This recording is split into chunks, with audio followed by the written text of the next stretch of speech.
Hello students, welcome to my channel Passion Tutor and my name is Shivani Pachauri.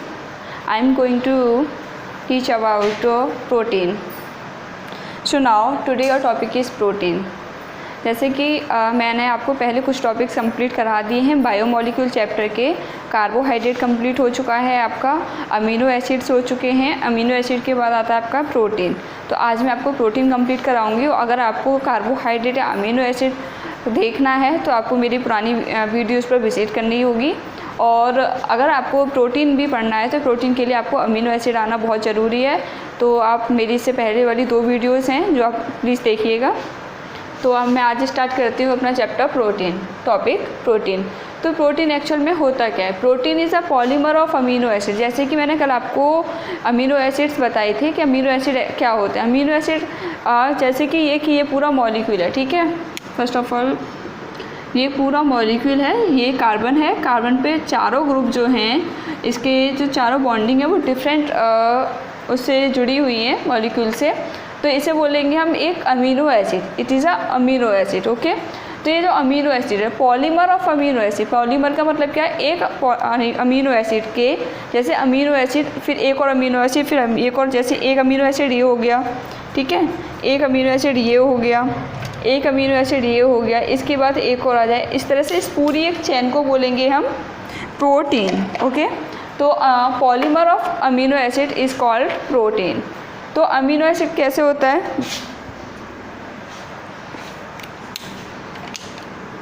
जैसे कि ये आपका एक अमीनो एसिड है, आर ग्रुप आपका वेरिएबल होता है जो मैं आपको पहले भी बता चुकी हूँ, जो कुछ भी हो सकता है। हाइड्रोजन होगा तो ग्लाइसिन हो जाएगा, फिर मिथाइल हो सकता है, अल्कोहल में हो सकता है, एरोमेटिक हो सकता है, सल्फर कंटेनिंग हो सकता है, अमाइड हो सकता है, एसिडिक हो सकता है, कुछ भी हो सकता है। तो आर क्या वेरिएबल ग्रुप है। अगर यहाँ से हमारा OH जाता है, ठीक है, और यहाँ से हमारा हाइड्रोजन जाता है, एक OH और हाइड्रोजन ये क्या बन गया? वाटर यहाँ से रिमूव होता है, removal of water from amino acids, okay, between 2 amino acid, okay.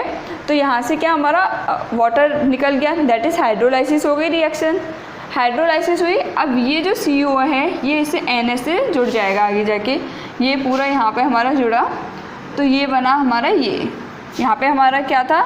CO था। तो C, अगर इसकी बैलेंसी पूरी करेंगे तो इस पर डबल बॉन्ड लगाएंगे CO, और नाइट्रोजन की 3 होती है तो इसकी कंप्लीट कर दी हमने 3, तो इससे हमारा जुड़ गया। ये पूरा जुड़ने के बाद इसने एक ये बन गया हमारा एक तो अमीनो एसिड हमारा ये था, ठीक है, अमीनो एसिड 1, एक ही हो गया अमीनो एसिड 2। इन दोनों को हमने जोड़ दिया, जैसे ये हमारा अमीनो एसिड 1 है, ये अमीनो एसिड 2 है, इन दोनों के बीच हुआ हमारा हाइड्रोलाइसिस, ठीक है। हाइड्रोलाइसिस यानी कि वाटर का रिमूवल हुआ। वाटर जब रिमूव हुए तो इन दोनों के बीच में एक बॉन्ड बन गई, ये अमीनो एसिड 1 और अमीनो एसिड 2 के। तो इस बॉन्ड को हम बोलते हैं यहाँ पे peptide bond, it is known as peptide bond, okay. तो यहाँ पे हमारी एक पेप्टाइड बॉन्ड बनी, और ये एक अमीनो एसिड 1 और दोनों 2 अमीनो एसिड सेकंड मिलके एक प्रोटीन का पार्ट बन गया, एक प्रोटीन बन गई है। तो प्रोटीन होता क्या है? Protein is amino acid 1 plus amino acid second plus amino acid third plus amino acid 4 and so on. कितने भी अमीनो एसिड हों वो जुड़ जाते हैं तो हमारा क्या बनता है? प्रोटीन बनता है। कैसे बनेगा? A1 A2 A3 A4 and so on. अब ये जो इनके बीच में बॉन्ड है इसे बोलेंगे हम पेप्टाइड बॉन्ड,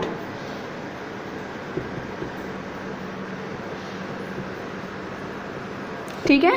तो अगर इनके अमीनो एसिड के बीच में हम पेप्टाइड बॉन्ड देखते हैं, जैसे A1 और अमीनो एसिड 1 और अमीनो एसिड सेकंड, इन दोनों के बीच में एक पेप्टाइड बॉन्ड बनी, ठीक है। अब amino acid second and third के बीच में एक पेप्टाइड बॉन्ड बनी, ठीक है। इस 3 और 4 के बीच में एक पेप्टाइड बॉन्ड बनी।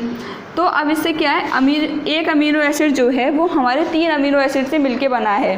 क्वेश्चन पूछा जाता है एक प्रोटीन 3 अमीनो एसिड से मिलके बनी है तो उनके बीच में कितनी पेप्टाइड बॉन्ड्स होंगी? So that is 2 peptide bond है, एक अमीनो एसिड 1 और सेकंड के बीच में, एक सेकंड और थर्ड के बीच में 2 पेप्टाइड बॉन्ड हुई, ठीक है। तो इनके बीच में पेप्टाइड बॉन्ड बनती है, जैसे कि मैंने आपको यहाँ पे दिखाया, C और कार्बन नाइट्रोजन के बीच में एक पेप्टाइड बॉन्ड बनी। इससे हमारा एक प्रोटीन बना। अब प्रोटीन होता क्या है? Classification of protein according to composition. Composition के अकॉर्डिंग क्लासिफिकेशन किस तरह से किया जाता है प्रोटीन का? तो एक होता है सिंपल प्रोटीन।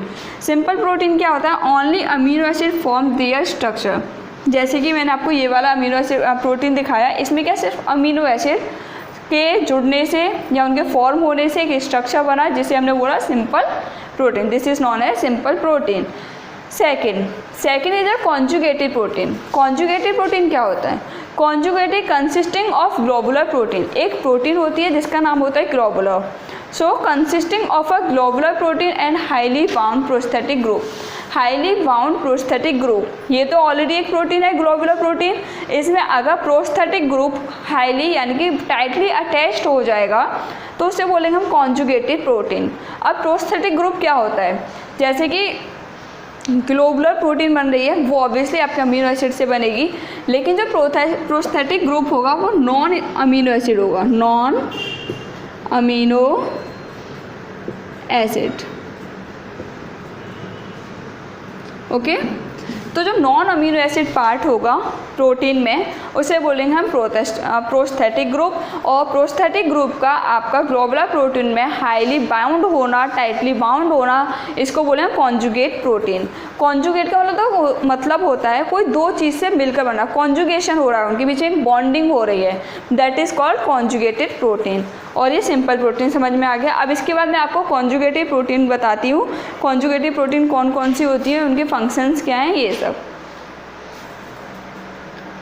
हाँ, तो फिर मैं आपको बता रही थी कॉन्जुगेटिव प्रोटीन। कॉन्जुगेटिव प्रोटीन में मैंने आपको बताया कि जो अमीनो एसिड्स होते हैं या फिर जो प्रोटीन्स होती हैं, ठीक है, ग्लोबुलर प्रोटीन से क्या होता है आपका नॉन अमीनो एसिड पार्ट्स, जो कि क्या है प्रोस्थेटिक ग्रुप है, वो अटैच हो जाता है, तो उससे बोलते हैं कॉन्जुगेटिव प्रोटीन।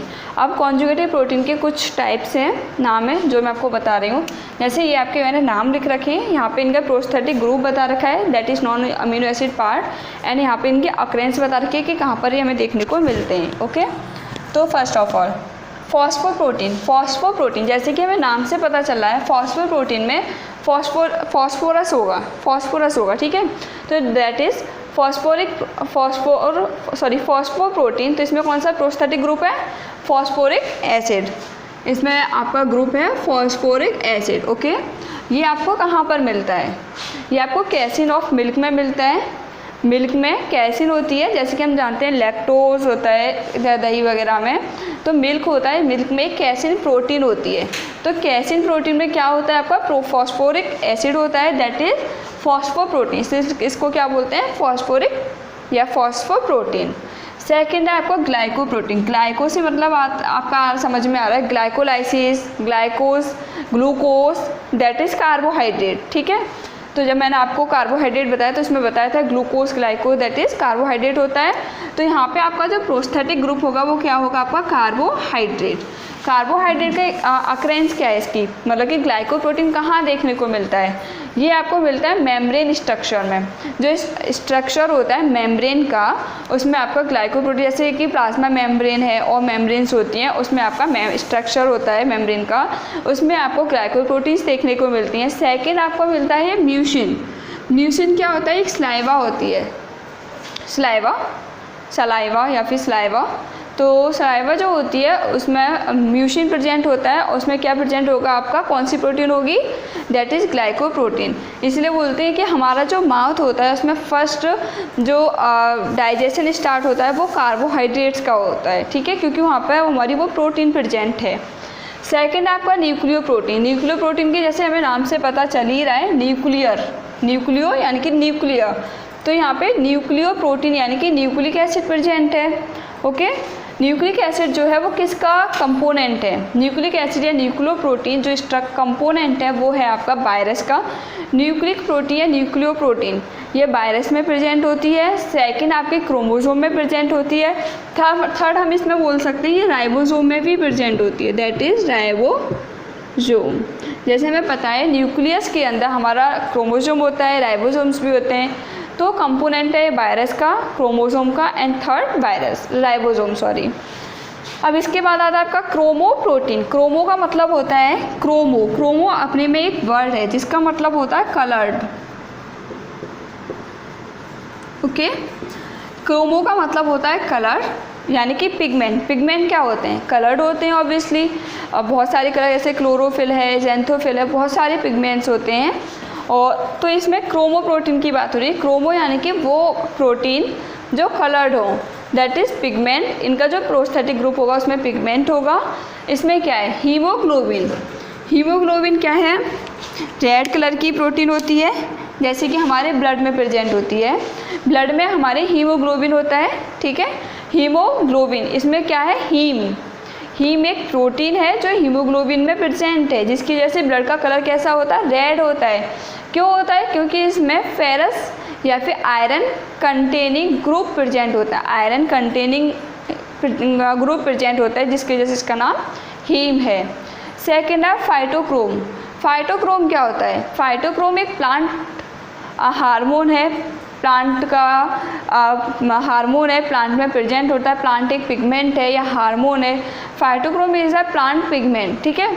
तो फाइटोक्रोम आपके प्लांट में प्रेजेंट होगा। फाइटोक्रोम, फाइटो यानी कि प्लांट, क्रोम यानी कि पिगमेंट, तो प्लांट का पिगमेंट है। सेकेंड आपका साइटोक्रोम। साइटोक्रोम यानी कि साइटोप्लाज्म, ठीक है। क्रोम यानी कि पिगमेंट, तो साइटोक्रोम। हीम का मतलब समझ में आ गया। फाइटोक्रोम का मतलब plant, that is plant pigment. फिर इसके बाद आता है साइटोक्रोम यानी कि साइटोप्लाज्म का पिगमेंट। ये आपके कहाँ प्रेजेंट होगा? रेस्पिरेटरी प्लांट में प्रेजेंट होगा, रेस्पिरेटरी पाथवे में प्रेजेंट होगा, ठीक है। अब इसके बाद आता है आपका लाइपोप्रोटीन या लिपोप्रोटीन। लिपो यानी कि इसके नाम से पता, लिपो यानी कि लिपिड्स, तो लिपोप्रोटीन यानी लाइपोप्रोटीन्स। इसमें प्रोस्थेटिक ग्रुप आपको नाम से समझ में आना है, दैट इज लिपिड। ये कहाँ पर प्रेजेंट होता है? आपका मेम्ब्रेन में प्रेजेंट होता है, जैसे कि जो सेल मेम्ब्रेन भी होती है वो लिपिड मेम्ब्रेन भी होती है, फॉस्फोलिपिड की होती है, फॉस्फोरस भी होता है, लिपिड भी होता है उसमें। तो ये मेम्ब्रेन स्ट्रक्चर में प्रेजेंट होता है। Second, lipid transport in blood. ऐसा लिपोप्रोटीन जो ब्लड होता है, ब्लड में लिपिड का ट्रांसपोर्ट किया जाता है। जैसे ब्लड है, ब्लड में भी लिपिड की ज़रूरत होती है, ठीक है। तो उसमें जो उसका ट्रांसफ़र होगा वो एक प्रोटीन की तरह होगा। जैसे हम जानते हैं ब्लड में प्रोटीन ट्रांसपोर्ट होती है, तो जब लिपिड का ट्रांसपोर्ट ब्लड में होगा वो किसकी तरह होगा? लिपोप्रोटीन, एक लिपिड की प्रोटीन बन के ट्रांसपोर्ट होगा। Okay, so third next is flavoprotein. So what is flavoprotein? Flavoprotein एक प्रोटीन होती है जिसमें FAD प्रोस्थेटिक ग्रुप है। FAD की फुल फॉर्म क्या है? Flavin adenine di nucleotide. Flavin adenine di nucleotide. इसमें एडेनिन डाई न्यूक्लियोटाइड एक प्रोटीन प्रेजेंट होती है, प्रोस्थेटिक ग्रुप प्रेजेंट है, जिसका नाम है हमारा फ्लेवोप्रोटीन। और ये हमें कहाँ कहाँ देखने को मिलता है? Important in ETC। ETC क्या है? Electron transport chain. ETC is a electron transport chain. Okay, एक मिनट, समझ में नहीं आएगा आपको शायद।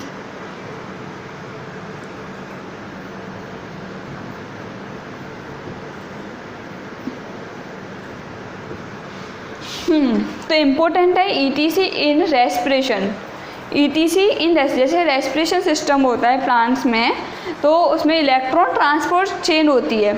उसमें हमारा FAD एक प्रोटीन होती है जो उसमें ट्रांसफ़र होती है। आगे जाके आप जब प्लांट फिजियोलॉजी में रेस्पिरेशन चैप्टर पढ़ेंगे उसमें आपको बताया जाएगा कि FAD प्रोटीन कैसे ट्रांसपोर्ट होती है मेम्ब्रेन के थ्रू। नेक्स्ट है मेटल प्रोटीन। मेटल के नाम से क्लियर हो रहा है वो प्रोटीन जो मेटल से बनी हुई है। तो इसमें प्रोस्थेटिक ग्रुप क्या होगा? मेटल होगा, ठीक है।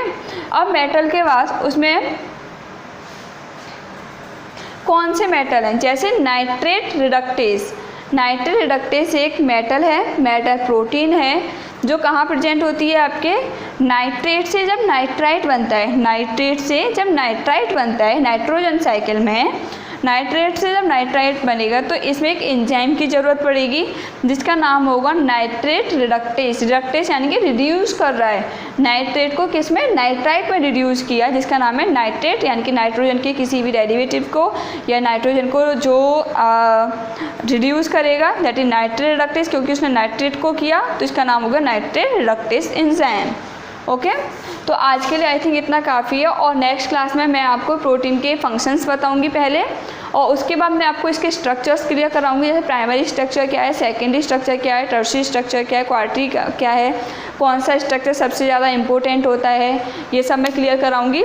तो आई थिंक आज के लिए इतना काफ़ी है। So thank you so much for watching my video and please like share and subscribe please. हम लोग भी हेल्प जितना हो रहा है अपनी तरफ से कर रहे हैं, बेस्ट मटेरियल आपको प्रोवाइड कर रहे हैं। तो thank you and please like share and subscribe. Thank you.